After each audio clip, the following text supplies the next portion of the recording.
സഭയുടെ യഥാർത്ഥ കലണ്ടറോ കാര്യോപദേശക സമിതി അംഗീകരിച്ച സമയക്രമത്തിലോ ധനകാര്യ ബിൽ അവതരിപ്പിക്കുന്നതിനോ പാസാക്കുന്നതിനോ സമയം അനുവദിച്ചിരുന്നില്ല എന്നും തികച്ചും രാഷ്ട്രീയവും നിക്ഷിപ്തവുമായ താൽപ്പര്യങ്ങളുടെ അടിസ്ഥാനത്തിൽ യാതൊരു മുന്നറിയിപ്പുമില്ലാതെ സഭാ നടപടികൾ പെട്ടെന്ന് പുനഃക്രമീകരിച്ചാണ് ധനകാര്യ ബിൽ ഇപ്പോൾ അജണ്ടയിൽ ഉൾപ്പെടുത്തിയിരിക്കുന്നതെന്നും സഭാ ചട്ടങ്ങൾക്കും കീഴ്വഴക്കങ്ങൾക്കും വിരുദ്ധമായ ഈ നടപടി നിർത്തിവയ്ക്കണമെന്നുമാണ് ബഹുമാനപ്പെട്ട അംഗം ശ്രീ KN ബാലഗോപാൽ ക്രമപ്രശ്നത്തിലൂടെ ഉന്നയിച്ചിരിക്കുന്നത്.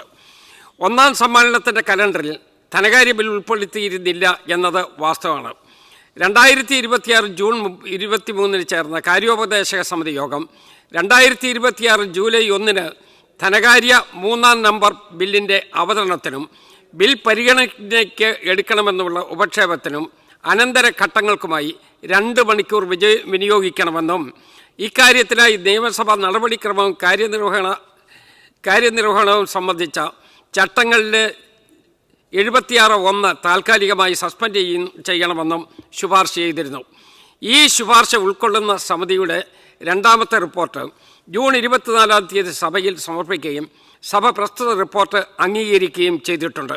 ഈ സാഹചര്യത്തിൽ കാര്യോപദേശക സമിതി അംഗീകരിച്ച സമയക്രമത്തിൽ ഈ ബിൽ ഉൾക്കൊള്ളിച്ചിട്ടില്ല എന്ന അംഗത്തിൻ്റെ ക്രമപ്രശ്നം വസ്തുതാപരമല്ല. അതിനാൽ ക്രമപ്രശ്നം തള്ളുന്നു.